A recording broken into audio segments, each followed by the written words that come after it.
Okay, I would like to call the village board to order for Tuesday, February 27th. Roll call, please. Trustee Zerbal. Here. Trustee Mark Williams. Here. Trustee Bukowski. Here. Trustee Melcheski. Here. President Kardowski. Here. Please note, Trustee Allison Williams and Trustee Paul are excused this evening. Okay, tonight we're going to have the members of the Boy Scout Troop 1090 and 1095 are going to come up, and you're going to lead us in the Pledge of Allegiance, please.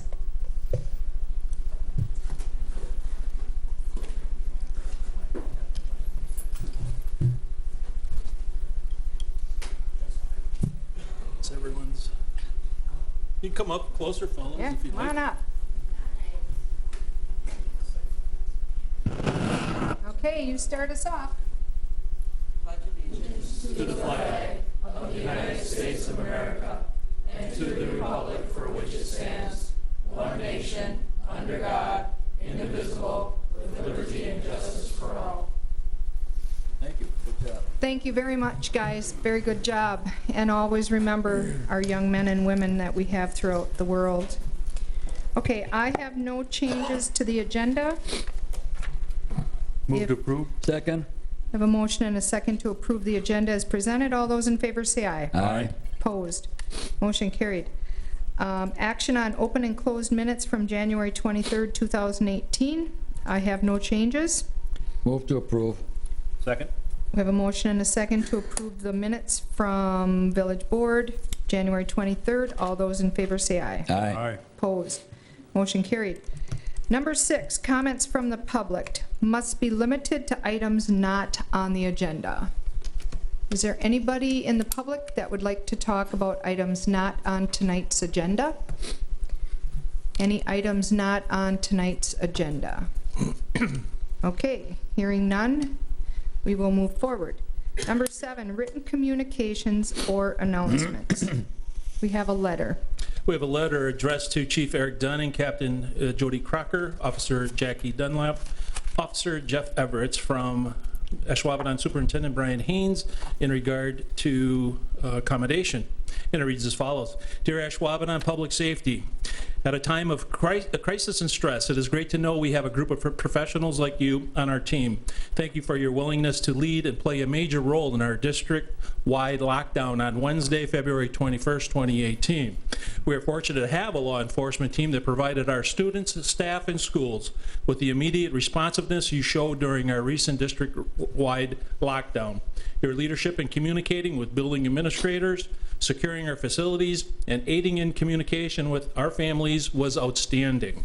The extra assistance you offered to staff, our buildings and grounds with additional support both during and after the lockdown demonstrates the professionalism and concern your department has for our entire Ashwaubenon family.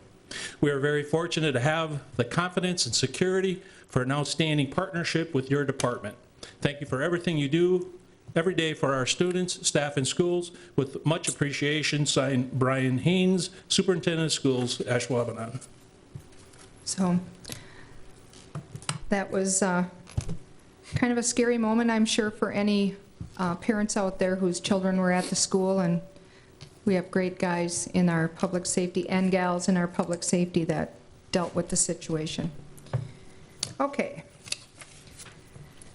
8, action on consent agenda. We have a change of agent for the Green Bay Lodge 801 Loyal Order of Moose, change of agent Apple Hospitality Group, request to approve operator licenses, action on committee appointments, John Deere Gator purchase, Cromer Athletic Field Line Painter, 2017 General Fund Financials, 2017 Investment Review, action on renewal of conditional use home occupation license at 1161 Blue Ridge Drive, action on renewal of conditional use home occupation license located at 1394 Bruce Lane, and department reports.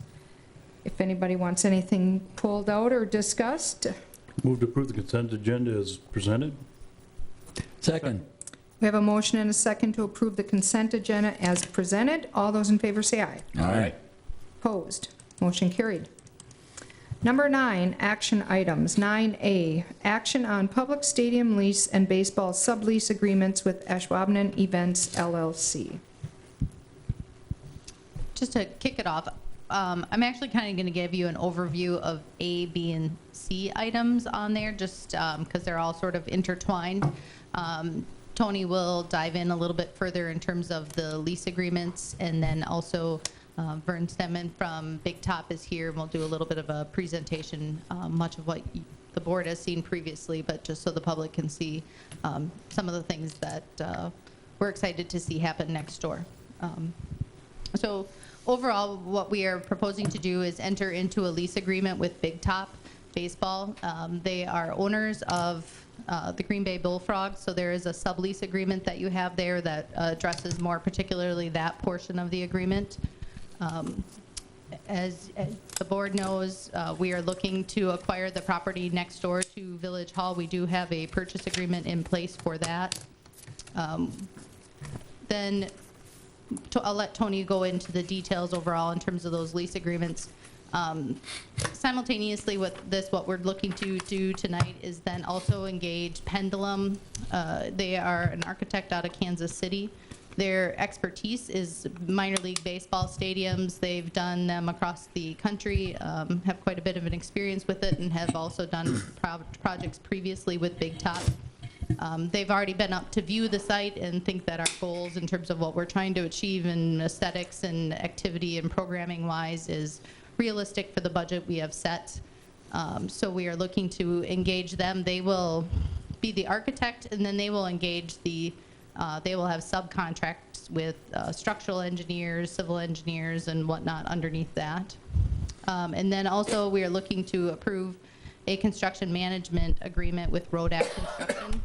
Rodak Construction has really been involved with this from the beginning, but we're on such a fast track for this process. Normally, we probably would seek a longer request for proposals, but what we've done in this case is asked them to submit, and we've gone back and compared their cost for the construction management with what we did on our referendum projects.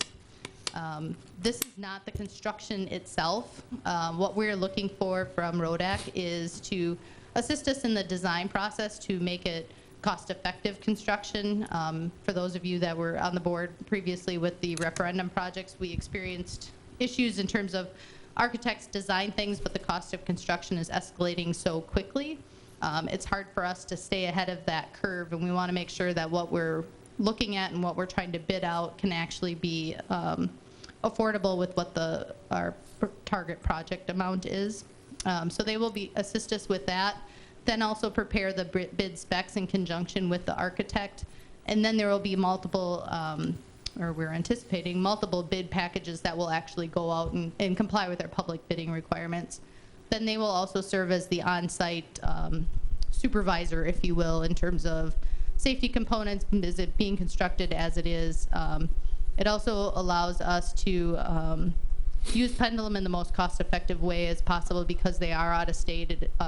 It would increase our costs on the Pendulum side for them to come back that often. So it helps us provide some cost-effectiveness throughout the project as best as possible. And so first, well, I guess we'll start with Tony in terms of just hitting the high points in terms of the actual lease agreement, and then if you want to hear from Vern, we'll have him come up and do a little bit of a PowerPoint presentation in terms of what the stadium will include and some of the amenities.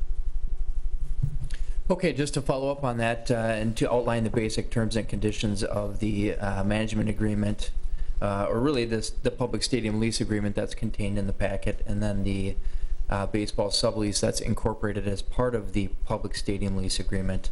I'll go through the basic terms and conditions.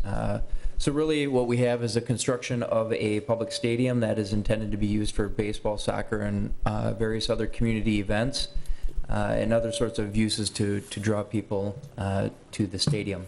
As Allison had indicated, obviously cost is a concern, and we have a $10 million stadium cost that we're not going to be exceeding. And so that's also part of the lease agreement that will be the stadium cost. That does include architectural, engineering, construction management fees that Allison just went through. We will have some additional land acquisition and possible demolition costs as well. So as part of the construction of the stadium, the village will be acquiring the 2 parcels next door to Village Hall here to the south for $1.225 million. The stadium lease agreement also is a 20-year lease agreement with Big Top. And that does have 3 one-year extensions that are also available at the end of the 20-year period. Big Top will pay an annual rent to the village in the amount of $205,000 for the first 5 years of the lease agreement, and then each year thereafter there will be a 1% increase in that annual rent. Big Top will also provide an initial contribution to the village of $500,000.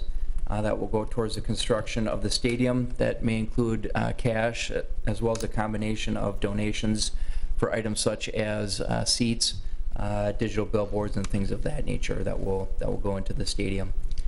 Additionally, the village will begin by contributing $50,000 annually to a capital improvement fund beginning in 2019.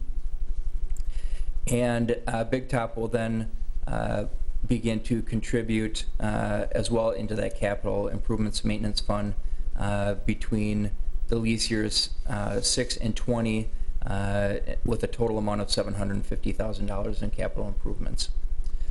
Big Top will be responsible for the day-to-day maintenance and operations of the stadium and repairs less than $7,500.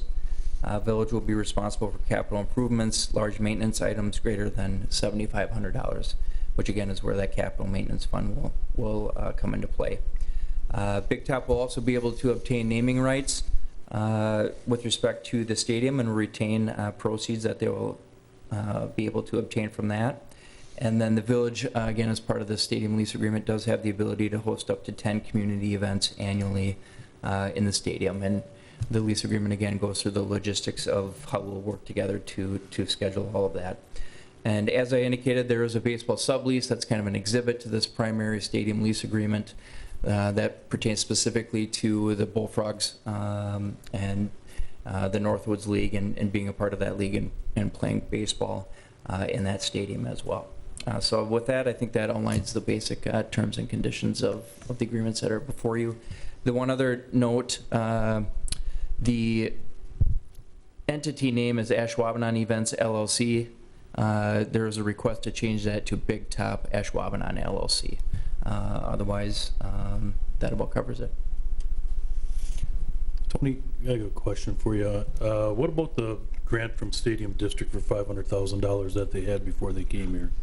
There was some mention that it might be transferable to Ashwaubenon, and I just want to know the progress of that. Yes, I believe we're in the process of filling out an application to submit that to the Stadium District Board, and we'll be going forward to them with respect to that application sometime, I'm guessing, in the next month or so. The Stadium District did not deem that it was specific to the Bullfrogs, nor that it was specific to the shipyard location, so found that it was not transferable. So everybody needs to reapply, if you will, and so we will go through that in cooperation with Big Top. You have no more questions at this time. Do you want a presentation by Vern?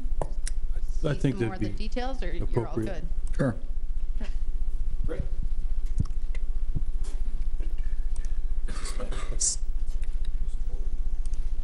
Whoop, there, whoop, great.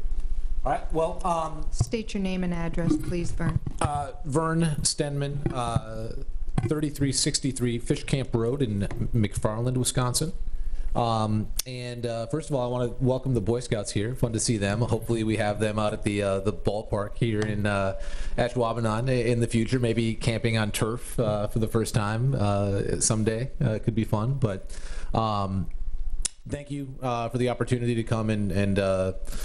and speak to you tonight about the project and moving the Bullfrogs here to Ashwaubenon. And first, I want to, commend the city, the village staff for their, they've been outstanding to work with through this process and already tackled a handful of challenges with us, and we've been very appreciative of their efforts. And you should know, as a board, that we do business across the state of Wisconsin, and the people representing the village here on a daily basis are as good, if not better, than the people that we run into in cities across the entire state. So that's one thing we wanted to note. As we've talked about a little bit, we own and operate 4 Northwoods League baseball teams across the state of Wisconsin, in Madison, Wisconsin Rapids, Kenosha, and here in Green Bay. We also operate Festival Foods Shake the Lake. It's the largest fireworks show in the state of Wisconsin. We host it on John Nolan Drive. It's a state highway in downtown Madison. We close a mile of that highway on an annual basis and launch a fireworks show from Lake Monona in partnership with Festival Foods. Typically about 90,000 to 100,000 people come to that event. I think last year it was off a little bit with some bad weather. And we also manage Bree Stevens Field, which is a stadium right downtown Madison, about 9 blocks from the Capitol, that is more of a football and soccer-oriented facility. We've been using it as a special event center mostly for 2 years, hosting concerts there from Steve Miller Band to this year we have the Doobie Brothers and Steely Dan coming to the facility. And the reason this background is important is that we do not see the stadium here in Ashwaubenon as just a baseball stadium. This is something that's going to be the culmination of really the different things that we've been doing as really more of an event and entertainment company. Our experience at Bree Stevens Field is not just concerts. We host public markets there. We host an event called the Cheese Curd Fest that we get about 8,000 people a year to come to and sample different cheese curds. I'm not sure if you think that would be popular here in Ashwaubenon or not, but those are the kinds of things that we've learned how they work, and we're really proud of that experience. The Northwoods League will play 36 home games a year, but we also intend to bring a minor league soccer team to the facility, and that's part of the agreement. And additional community-focused events that could be anything from concerts to public markets to movie nights to high school athletic events and beyond. And we're very excited to get into the process of thinking and dreaming a little bit about what could happen. Next is a little bit about our operation here in Green Bay. We've been operating the Bullfrogs for 4 years, and it's been a pretty good 4 years. When we inherited the team or bought the team 4 years ago, the team hadn't sold out a game in 5 years, and we sold out 17 games last year. So we're proud of that. We haven't been able to push the overall growth of that business because we've been anticipating a stadium deal, either a renovation to Joanne's or the project that's been discussed in Green Bay. And obviously now with the prospect of the new facility here in Ashwaubenon, we feel we're really poised to fulfill the potential that we think that Northwoods League Baseball and the Bullfrogs have in this community. A little bit about our team in Madison. We draw over 6,300 fans a night. They're the top attendance generating team in the entire country in summer collegiate baseball. And it's been a very outstanding public-private partnership with our team in Madison. Kenosha is a team that we started at the same time that we bought the Bullfrogs. I think the really interesting takeaway there is that we draw about 2,500 fans a night in a stadium that only seats 2,100 people. There's a huge demand for the tickets. There's a lot of value for the community. It's become a really definitive part of that community in just the 4 years that we've been operating there. And then our team in Wisconsin Rapids is another really fun story for us. So about 90% of our stadium is sold out on a nightly basis.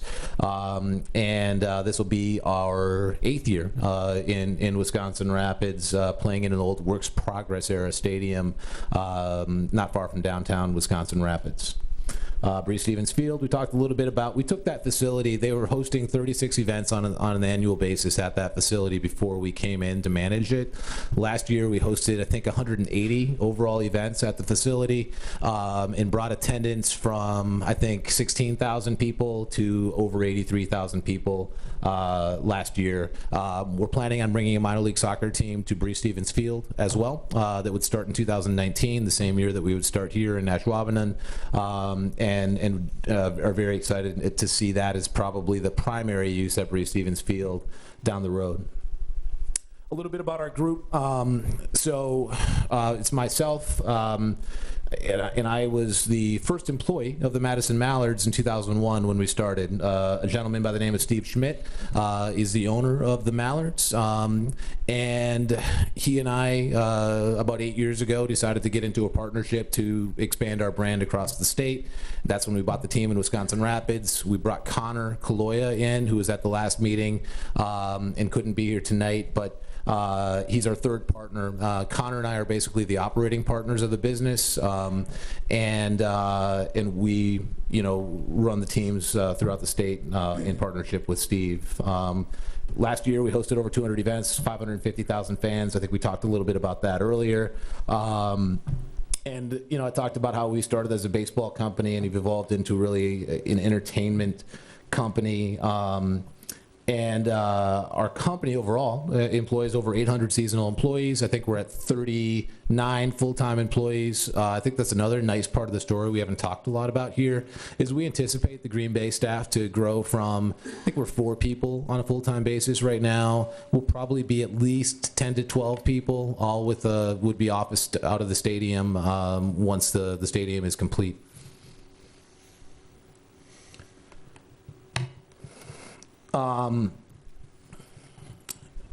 So we've talked a little bit about the facility and the different types of events that it would host, so we don't have to go back too much into that. I think it is important. Obviously, we recognize that the Wisconsin Timber Rattlers are right down the street, 25 minutes probably from right where we are right now. We have to compete with them on some level. We think that our product, Summer Collegiate Baseball, is a very attractive product. We're going to set the stadium up in a way that you will meet our players. You're going to have to. Our guys are going to be walking through the stands to get to the clubhouse, and we think that's cool. We think that's important to provide really easy access for fans to interact with our players. Our players are college players, so they're amateurs. They're the very best amateur players in the entire country. I'd say more than 2/3 of a given roster will go on and play professionally after they're done playing for us. So it's a very high level of baseball, but you get to see these guys when they are still amateurs, and there's a little bit more of an innocence, I think, that comes with that player at that point. We talked a little bit about the PDL. That's another summer collegiate level soccer league. So the Bullfrogs are summer collegiate baseball. We would bring summer collegiate soccer along with the Bullfrogs, and we're very excited to be really the first high-level soccer team in this region.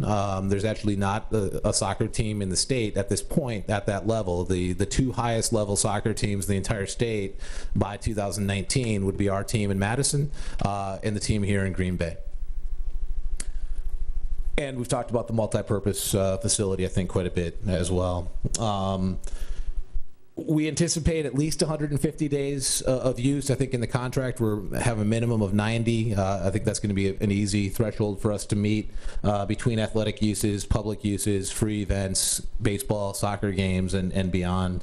So certainly, the Bullfrogs, I think, might be the single biggest attendance use of the facility on an annual basis, but there's going to be a lot more different events happening at the facility outside of that. The field would be all turf, which would allow it to be able to be used on a year-round basis with a really quick recovery. We could have a concert on a Saturday night and play a Bullfrogs game at 1:05 and be able to turn that over quickly enough to be able to fully take advantage of the space that we have, which is a very important feature of the artificial turf. The scoreboard is one of the things that we think is going to be very unique and interesting. Our plan right now calls for the entire outfield wall to be digital, so LED, video-capable digital digital wall. Nobody at this level of baseball has done this in the entire country. You don't even really see it very much at the major league level. And we think that's something that's going to make the game experience very interesting. We think advertisers are going to like it as well. And something we're excited to bring here to Ashwaubenon. We talked about concerts a little bit, so we're getting into things that we've already covered here generally. Wanted to share a few pictures of the different types of things that we host. Another event in the bottom right-hand corner that we would pursue bringing something similar to this event to Ashwaubenon is an event called Yum Yum Fest, where we had at Bree Stevens Field in Madison, the top 30 chefs in Madison came out and did a small plate food offering. They sold it for $5 a piece. We had over 4,000 people come to that event last year, and it's an event that really does a nice job at appealing to a younger demographic. I think a lot of people, our advertisers, a lot of partners we deal with are talking about how they communicate with millennials, and how municipalities can attract millennials and be attractive to them long term. Obviously, Ashwaubenon has a lot of things going for it already. We think that especially minor league soccer and some of these other events that we can bring are going to continue to make Ashwaubenon an even more attractive place to that 24 to 34 demographic, and that's that event specifically. We call it Yum Yum Fest in Madison, is targeted directly at that young millennial age person, and something that's been very popular. High school athletic events, that's Madison East High School football playing at Bree Stevens Field in Madison. Soccer, obviously, we talked a little bit about. I think that door is open for high school soccer as well to be played at the new facility. A little bit about the calendar, to kind of give you an idea of when the primary use of the facility would be. Really with the turf, you can use it any time of year. Your peak use is really going to be from mid-March until mid-October, maybe into November, and that's when the vast majority of the use is going to happen. We do have plans to work on some winter-themed events as well. Could we put a skating rink out there? Could we do a sledding event on the stands? Some of these things I think will come out as we kind of continue to work through the design of the overall facility, but we see the primary use in kind of the spring through early fall part of the year. Stadium features 2,500 fixed seats, total capacity of 4,000. We'd have a grass seating berm behind the left field wall that would seat about 500 people. We'd have hospitality spaces, suite spaces for about 500 people, and we would have standing room for an additional 500 people. I think our internal numbers, it's hard to predict exactly what kind of crowds we'd get, but we'd guess around the 2,500 to 3,000 fans a night would be the anticipated typical attendance at the facility. Full service concessions and restrooms, digital outfield wall we've talked about, stadium lights. I think the entrance off Holmgren is going to be one of the more important things to work on from an architectural perspective, to make sure that this really feels like an intimate part of the neighborhood and the overall area.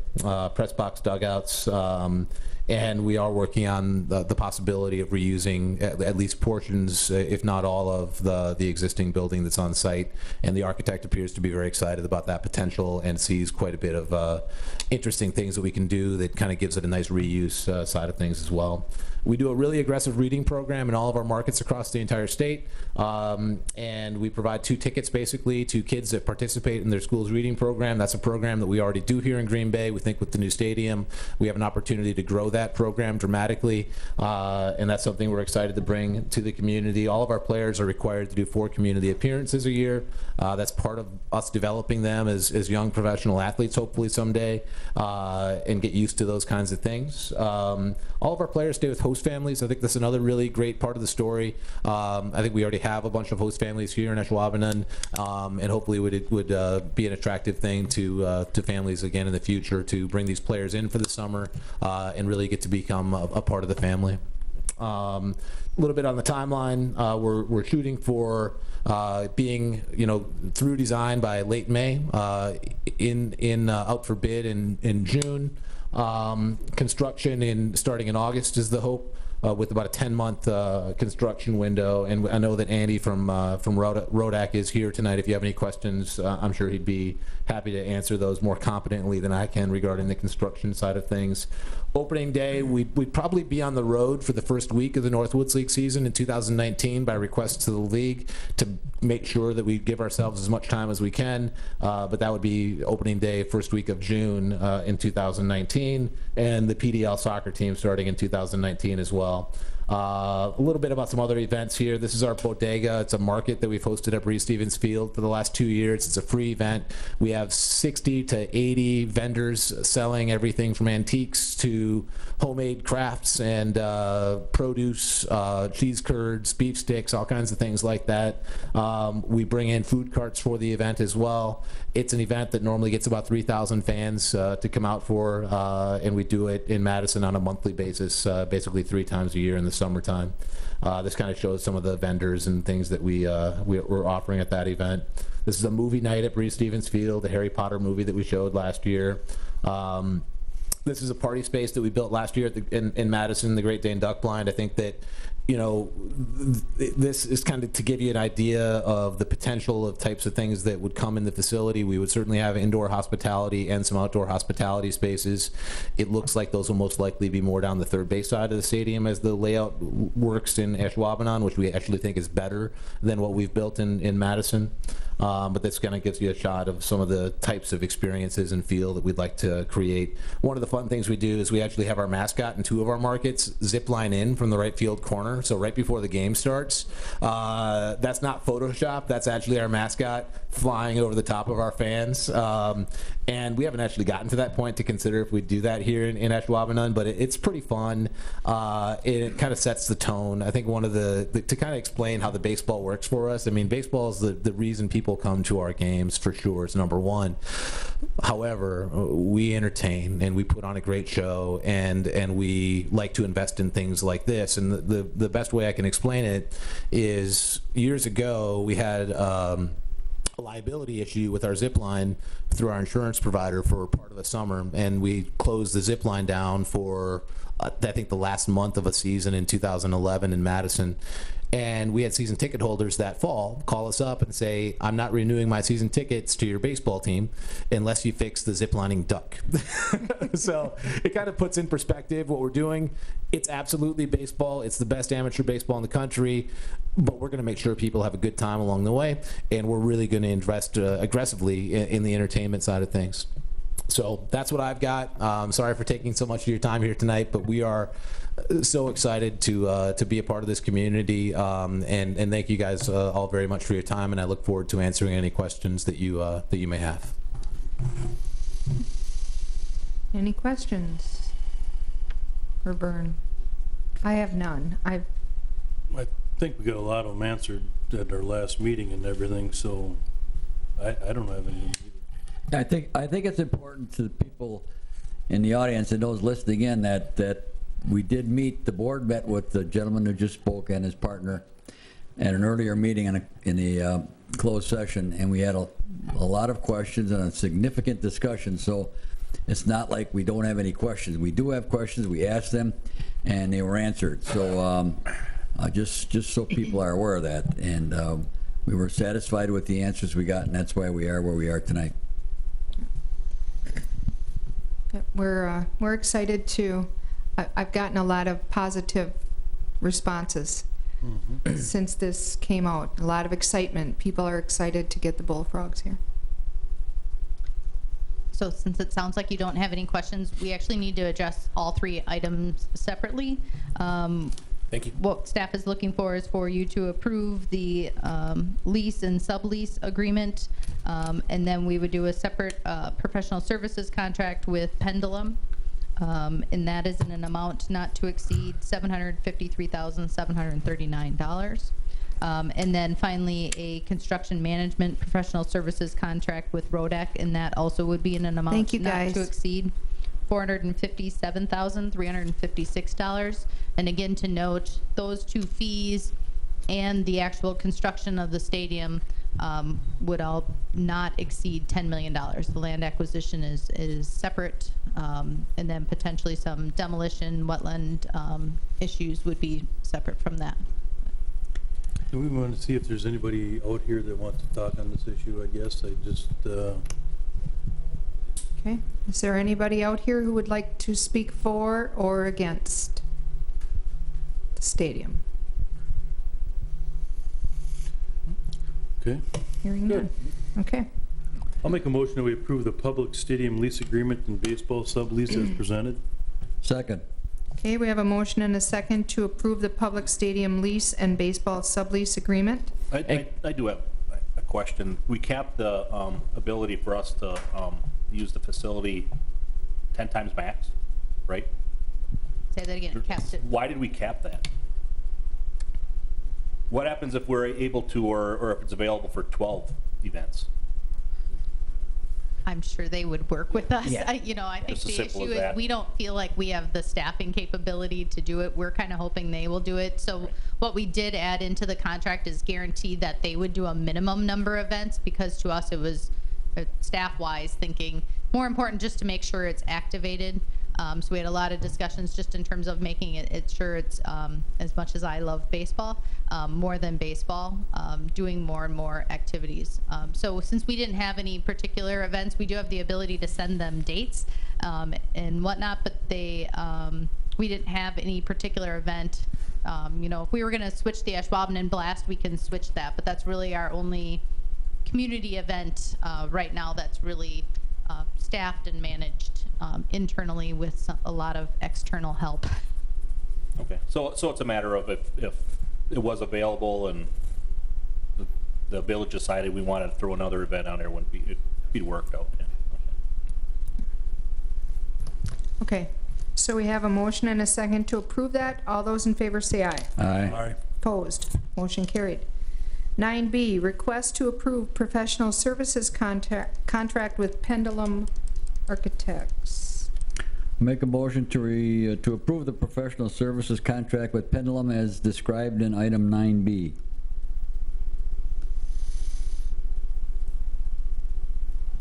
Okay, do I have a second? I'll second it.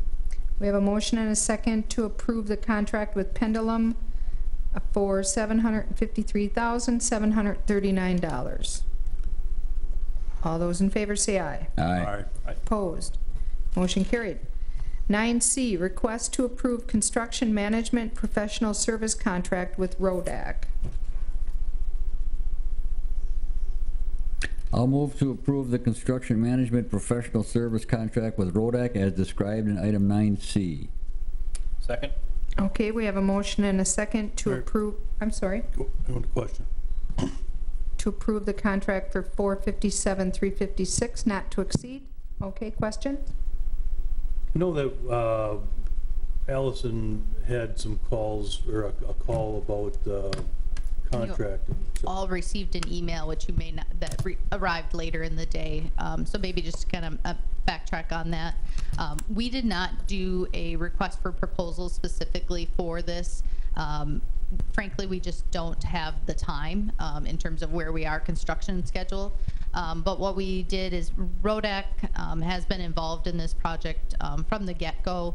The village has previous experience with Rodak on other projects that they've done in the village. So we were comfortable in working with them.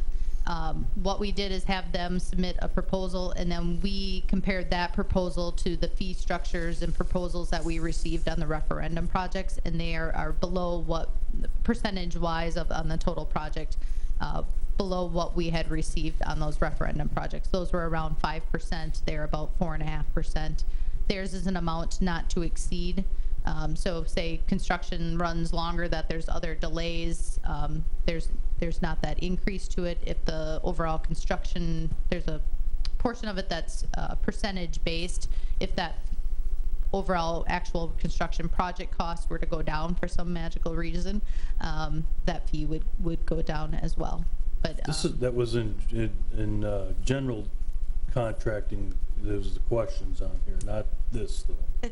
Correct. They would not self-perform any work. Everything would have to actually be publicly bid, and they will assist us in doing that.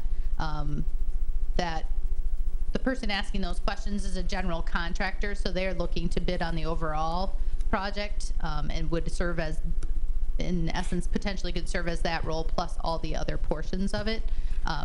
Nothing would preclude them, and we would encourage them to bid on the overall project. It's just that those may come in individualized packages, and they would have to come in with a bid on those parts and somehow find a way to maybe divide them up, or come in at a number that would be less than, I guess, all the minimum bids for each one. But we kind of haven't really worked through that portion of it. So this is professional services. It's not the construction itself portion that would have to be publicly bid.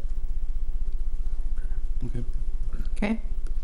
Okay, so we have a motion and a second to accept the construction management service contract with Rodak not to exceed $457,356. All those in favor say aye. Aye. Opposed, motion carried. 9D, discussion and possible action on 2018 bonding request. Mr. Wenholz.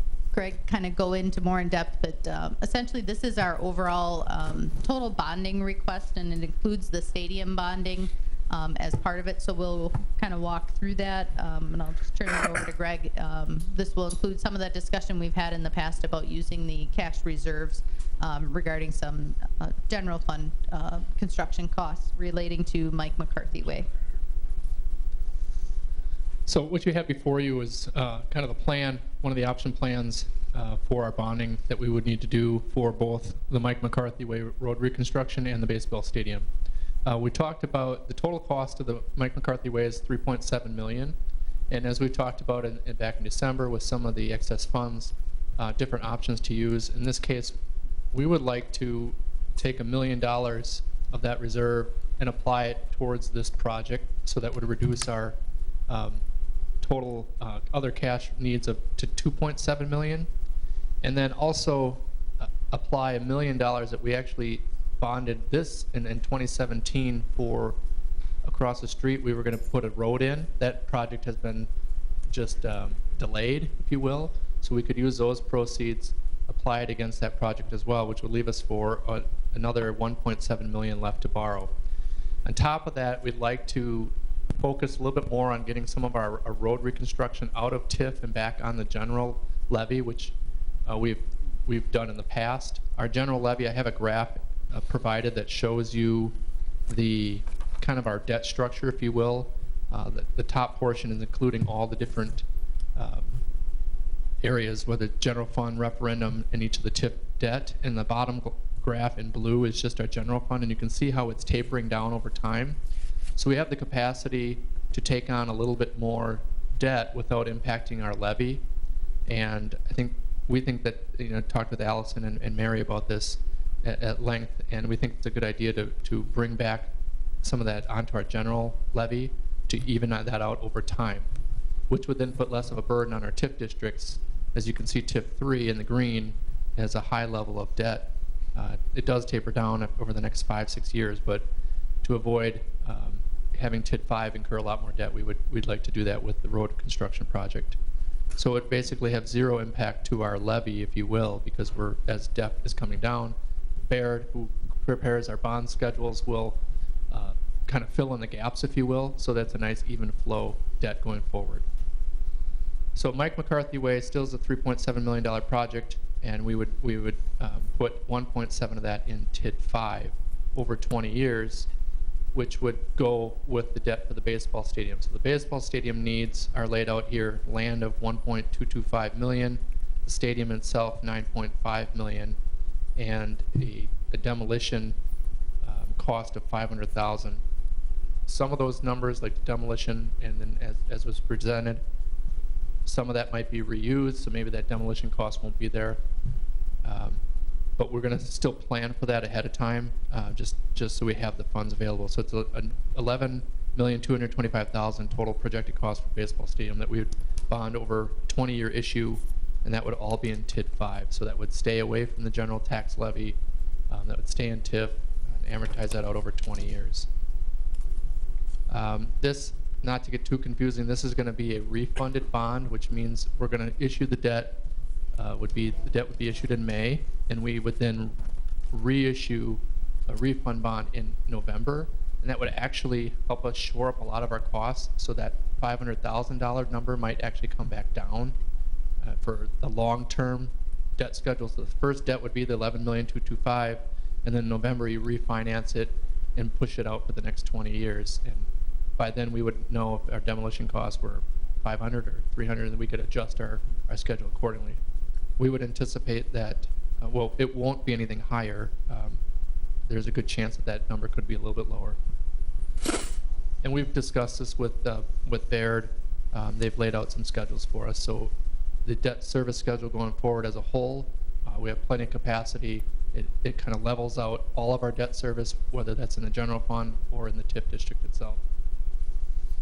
Is there other debt that we could incur that we issued at the same time as these two?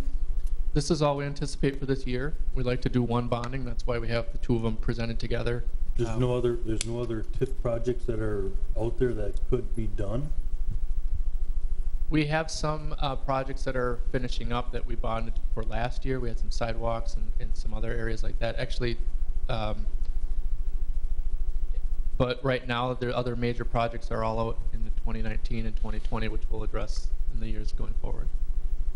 Okay, so the Packers issues, anything that is on Mike McCarthy, I guess, any construction, there's nothing that went to those motels and everything, right? There's no TIF assistance to the hotels. The road reconstruction, well, there's nothing specific to those projects, but but they do assist that development overall, and or the corridor, if you will. Some of it is just in terms of having sidewalks and things that are nice amenities, but there are other portions of it that long term it needs to be reconstructed because it's getting older, but also it enhances development. There's a sewer line running along the boundary between Ashwaubenon and Green Bay. For getting that out of behind the property line into the street, there's some increased capacity issues and whatnot. We're dealing with some stormwater issues, but those are all kind of wrapped into that overall. There's some stormwater things that will be done, but we have cash in our stormwater utility that will be used for that as well. Is there parking lot refurbishment on Mike McCarthy in this number? That we're talking about, That was when we had discussed that previously.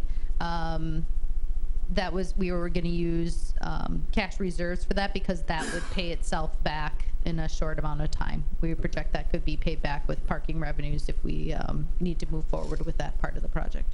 Okay, thanks. Maybe just to note and add on in terms of when you're looking at Mike McCarthy, kind of as I said, in the past we've tried to put some of those things into TIF, and what we're trying to realize is we can't dump it all into TIF. It hurts the TIF, if you will, in terms of what we're trying to accomplish. But some of the things are not TIF related in terms of long term. We're looking at redoing Morris Avenue. It's old. It's needs to be redone, but there's also components in there where that based on the development that's occurring along that street, there needs to be larger capacity and utilities and whatnot. So it becomes kind of a mix between you need to do it for TIF because you need some capacity issues and some improvements done, but some is just general wear and tear and usage. And so we're just kind of trying to strike that balance between what portion is TIF and which part is general fund overall. Greg, I have one question. With structuring our debt the way that we're doing it, it does not hurt our bond rating at all, correct? Correct. Yep. Okay. All I wanted to know. This went through Finance and Personnel last week and was approved, so I will make a motion that we approve the debt issuance plan as proposed. Second. Okay, we have a motion and a second to approve the debt bonding request. All those in favor say aye. Aye. Opposed? Motion carried. 9E, discussion and possible action on 2018 four-wheel drive 3/4 ton pickup truck with plow. Mr. Burr. Thank you guys for coming. Right, this agenda item was a budget item, included a 4-wheel drive, 3/4 ton pickup truck with plow for the street department to replace a 2001 GMC 2500 pickup truck. We solicited quotes from 7 vendors, received 3 back. All 3 unfortunately exceeded the budget of $30,000. But with the sale of the 2001, we would come in line with our budget numbers. So staff is recommending the purchase from Whitford, a 2018 4-wheel drive 3/4 ton pickup truck, including the plow package, for $33,377.82. Move to approve that purchase. Second? Okay, we have a motion and a second to approve the purchase of the 3/4 ton pickup truck for $33,377.82. All those in favor say aye. Aye. Opposed? Again, I'd like to say thanks and kudos to the guys in our street department. It's tough on a truck for plowing, and to have it for 17 years is pretty remarkable, so they've done a great job. Thanks. Okay. 9F, action on a request for building alterations, site modifications, and wall sign square footage increase for Aldi located at 2496 South Oneida Street. Todd. As you may have heard in the media, Aldi will be occupying the vacant tenant space, which was formerly the H.H. Gregg site at 2496 South Oneida Street. There is not a increase in the square footage, other than they are going to have a little cart corral area out in front, which would actually be enclosed in a kind of a glass enclosure, glazing in the front with a brick wall. Does not increase or take away any parking stalls or drive lanes. Essentially what they're doing is redoing the front facade, maintaining the same height of a little over 42 feet, I believe, so will not be increased in height. The footprint does not change, as I stated. So the only alteration here, since it is a planned unit development, it did have to come through Village Board for final approval. Also with this, they are going to be exceeding the 60 square feet that's allowed from a staff perspective to approve on the wall signage, is well under the approximately 200 square feet that was in there before. So it is a vast improvement. And the materials that are on there, which is basically brick, glazing, and some aluminum panels around above the main entrance. They will be concealed fastener. This did receive approval from the Site Plan Review Committee as well as Plan Commission, with the only conditions placed on it was that they look, or monitor, I should say, the deliveries. Most of the deliveries will be done during the day when they're open for business. Due to residential directly behind there, we do have some multifamily. There was concern, as well as the landlord is concerned about it as well. And they are going to do everything they can to be proactive if it does happen where they have a truck that comes in hours that they don't want to, we don't want to have sitting there overnight, especially we don't want one idling. They acknowledge that as well, and they will be proactive and work with them to try to change the route if need to. So we're only looking at 8 to 10 deliveries per week, so it's not a massive truck traffic back there, but we feel that everything's in line, and staff recommends approval as presented. Any questions? I'll make the motion to approve as presented. Second. We have a motion and a second to approve the request for the building alterations, site modifications, and wall sign square footage for Aldi located at 2496 South Oneida. All those in favor say aye. That be subject to the conditions noted in the attachment on 29F, right? Right. Okay. Right, Mark? Yes. Okay. Thank you. Okay. All those in favor say aye. Aye. Opposed? Motion carried. Good luck. Good luck. Okay, Yeah. 9G, action on joint use agreement with Village of Alloway for tree stumper. What you have before you has been kind of fleshed out between the Village of Alloway and Village of Ashwaubenon, and then vetted through each of their respective village attorneys. Just as we are going through the process tonight, Alloway is going through the process with their park board and village board. And then the chipper has been ordered, so it should be it's a great agreement, we think, or partnership in terms of sharing a piece of equipment like this. But we just tried to come up with different scenarios, what could happen, what could be some of the issues just in terms of maintenance, usage, storage, insurance, and so forth. And we feel all those are addressed and ready to go within this agreement. So I will take any questions anyone may have on the agreement, but As I said, both village attorneys have taken a look at it and given it the thumbs up with their own verbiage as well. I love the name, a stump grinder agreement. That sounds very tough. That sounds rugged, yeah. I'll make a motion that we approve the joint use agreement with the Village of Always for the tree stumper. Second. All right.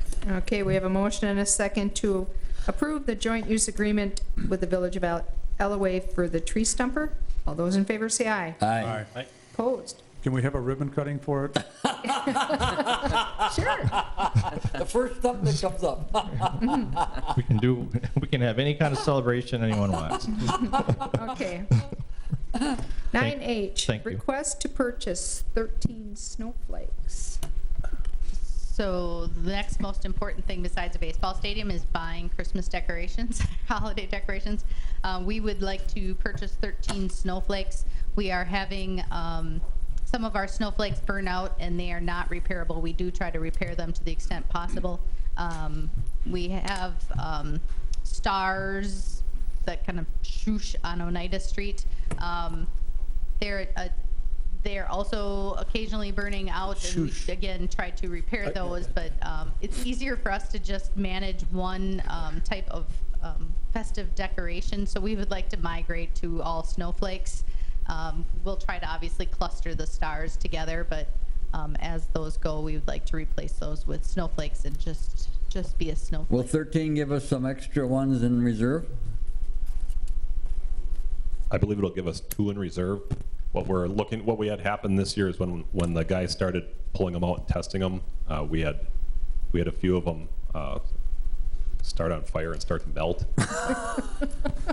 And the bulbs had been replaced in them a few times in their life, and I think that was the last straw. So that's why it's coming to you at this point in time. There wasn't an intention of putting it in the budget because we didn't have any issues until this cropped up. But this will give us, I think, 2 extra that if the same fate hits this coming November. Okay, that enough? I mean, if we're gonna buy them, get enough. Well, what we'll do this year is we'll probably check them out a little earlier so that if there's any issues, we can capture the next discount that comes out in late season. Once you buy these things, next time you want to buy them, say, oh, we don't make them anymore, and then you got to buy 13 new ones. But as long as you have some in reserve, that's great. Yeah, we'll be all set. All right. It's not good when your snowflakes melt. This was a major request or issue with our president here, just so everybody knows. Well, is it? Yeah, I had to go to the Finance and Personnel Committee meeting because of the snowflakes, because that was the very first committee I was ever on in the village of Ashwaubenon, was the Christmas Decoration Committee. So. Okay. Would you like to make the motion? Sure, I'll make the motion to purchase 13 snowflakes. Second. Okay, we have a motion and a second to purchase 13 snowflakes. All those in favor say aye. Aye. Opposed? Motion carried. 9I, request for funds for public education on feeding turkeys. I can start out on it. This is Mark's major issue. Yeah, it is. We got assigned this duty of doing something with these turkeys on the deer management committee.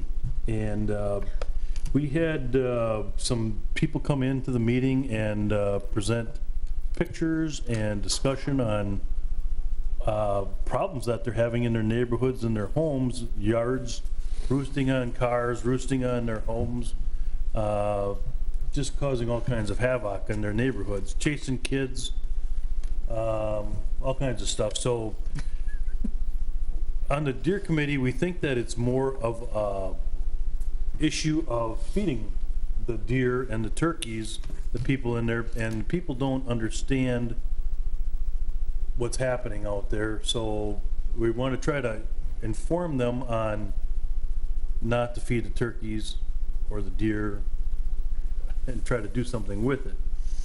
So we're requesting $500 in coming up with something like a yard sign.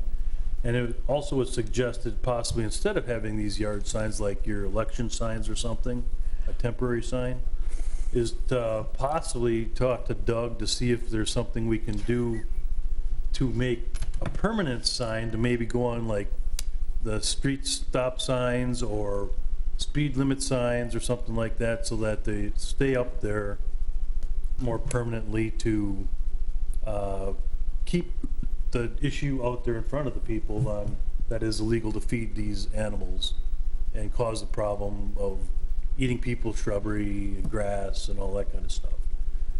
The next agenda item is another recommendation. I'm just going to take them both back to back here, is to include the turkeys with the deer as far as harvesting them during their seasons. So, I mean, it's, you're capable to do it on Act 71 by the state right now, so we're just incorporating it with our deer management ordinance that we have in place already. I know the press has run a nice article for us last week. I know that we're going out with something in the water bills this week, this weekend or something. We have to get it out and then it'll go out next week. And the issue comes with the yard signs, the $500 that we're talking about here, is that this village does not allow signs that aren't election signs, and or if you're not if you're not occupying that building. So like Off-premise. the off-premise signs and everything. So like the Taste of Ashwaubenon signs are actually not legal. Some other signs that are for like employment signs and stuff like that that you see posted out there, if they're not on their own property, are illegal. And we've tried to say, you know, the reason that I brought it to the board here is because the Deer Committee recommends putting these temporary signs out there, but it's actually against our ordinance to do it. And if we say that it's a public education or something like that, I don't know, Tony, I mean, are we crossing a bridge here? That's why we said maybe we want to put a permanent sign on a street sign or a speed limit sign or stop signs, neighborhoods. I don't know what way we should go with this, I guess. Well, that was why at the meeting, at the committee meeting, Mark, I suggested maybe putting a more permanent sign on the speed limit signs, or because that way, you know, you can't violate our own ordinances. That's not right. You know, we don't let other people do it. So I think we can deal with that issue offline, if you will. And I think it's a good idea. I think Mark's committee has done a great job, and I know Mike has been on it, and they've done a great job with the deer business. So I'll move to approve the $500 as requested. I'll second. okay, we have a motion and a second to approve the $500 request for. Okay, so I just want to get this clarified real quick, is that we can work with staff to create the best plan of attack? Yeah, absolutely. Okay, thanks. Okay, and they'll work with staff to create the best plan There you go. for the turkeys. No. Yeah. Okay, all those in favor say aye. Aye. Opposed, motion carried. And Mark took care of the next one, so I'll move to approve ordinance 02-01-18 to include turkeys as well in that ordinance. I'll second it. Okay, we have a motion to approve ordinance 02-01-18. All those in favor say aye. Aye. Opposed, motion carried. Okay, 9K, discussion on Cormier sidewalk survey results. Rex.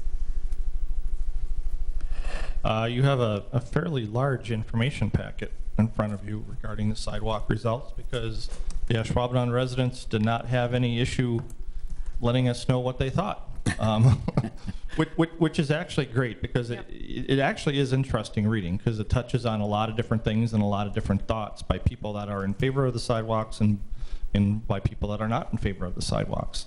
There were over, between Hawk Street and Shady to the south, back into the neighborhoods, I think we mailed just over 700, almost 800 letters. So it was a fairly wide sampling from the people that had the potential to be using sidewalks, were we to ever put them in.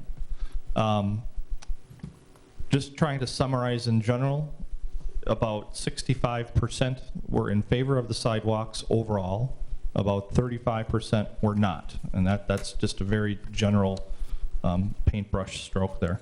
For people living specifically on Cormier, I want to say it was nearly 50-50, and I can't remember the exact number of surveys that we got exactly from people living on Cormier, but say we got 30 surveys back, like 16 were against it and 14 were for it. So it was one short of 50% of people understanding or saying that we need sidewalks in front of my house, which was interesting because I know that was always our biggest concern, is how would the people that are actually going to have the sidewalk on their property, how would they feel? And it's almost 50-50. So a lot of interesting information in there. This did go to the Bike and Pedestrian Committee 2 weeks ago, and they actually recommended in the Bike and Ped Plan, which we're having an upcoming meeting on in March, but they recommended putting into the Bike and Ped Plan support for the sidewalks from Hawk Street all the way to Packerland, only to be able to have some kind of connection to the Packerland sidewalk and Packerland Trail. So we'll get more public feedback from that on the March 21st public input meeting. But that was the recommendation from the Bike and Ped Committee, is to insert that into the plan from Hawk all the way to Packerland. Even though that the survey was only too shady? Excuse me? Even though that the that it only went to Shady, correct? Keep in mind, this is for our Bike and Ped Plan, so it doesn't instantly get implemented. No. It would come back to you and probably definitely get implemented in phases. This is really just their long-term goals for really it's meant to be a 20-year plan. It's just that we update it in terms of what's actually been accomplished and what other needs and things might change. So we do it obviously much more often than every 20 years. Well, we have a new member of the Bike and Ped Committee. I think she ought to go door to door and get the right answers here in her spare time. She's gonna have a lot of spare time now. Yeah. Okay, well, you guys did a nice job on the survey. I mean, holy smokes, there's a lot of response. Yep. It's good. I mean, I think it's interesting what their thoughts are, and like I said, a lot of them are for it, and there's a good number of them that say no, we don't need it. So there's definitely varying opinions out there. Yeah. I've read every item in the survey, and the overwhelming topic is the cars are moving way too fast for it to be safe on that street. Oh yeah. Yeah, it's a main thoroughfare. Let's face it. I mean, it is what it is. You don't stop from Ridge all the way to Packerland. Yeah. I'm not suggesting we put one. I'm just saying that it's a main thoroughfare. It needs to be that way. Okay, any more discussion? Because this is information only. If you have any thoughts, call Rex and come to the meeting on March 21st. Yep, I was just going to say you're all certainly invited to come. It's going to be at the community center on Wednesday evening, the 21st, from 5:30 until 7:30. And there'll be different stations set up around the Grand Park Room with different maps that are included in the updated Bike and Ped Plan, which, by the way, is listed online under the Bike and Ped Committee page, if you'd like to see the updated plan. Thank you. Okay, number 10, items for next agenda. Oh, wait. Whoop. 10. What about 11A? Oh, I'm not there yet. Oh. I'm at 10. I'm sorry. Annette, is this your last meeting? I just want to thank you for, from the village's standpoint, everything you've done for the village and treating us with respect and news about the village and for the people of Ashwaubenon. So thank you. Amen. Amen. Yep, I ditto on that, Annette. Thank you. Amen. We'll still see you at the Bike and Ped. Okay. During the meeting, the Village Board of the Village of Ashwaubenon will convene into closed session pursuant to Wisconsin Statute Section 19.851E for the purpose of discussion and possible action on land acquisition for development projects related to Holmgren Way in Tax Incremental District Number 5, where competitive and bargaining reasons require a closed session. Also, Wisconsin Statute Section 1985-1C for the purpose of discussion and possible action on personnel matters related to the promotion, compensation, or performance evaluation data of a public works employee over which the village board has jurisdiction or exercises responsibility. The village board may thereafter reconvene into open session pursuant to Wisconsin Statute Sections 1985 sub 2 to report the results of the closed session and consider the balance of the agenda. I'll accept the motion to convene into closed session. Sorry, Madam President. So moved. Second. Okay, we have a motion and a second to go into closed session. Roll call, please. Trustee Zerbal. Yes. Trustee Mark Williams. Yes. Trustee Bukowski. Yes. Trustee Malcheski. Yes. President Kardasky. Yes. And as a reminder, Trustee Allison Williams and Trustee Gary Paul are excused this evening. We are in closed session.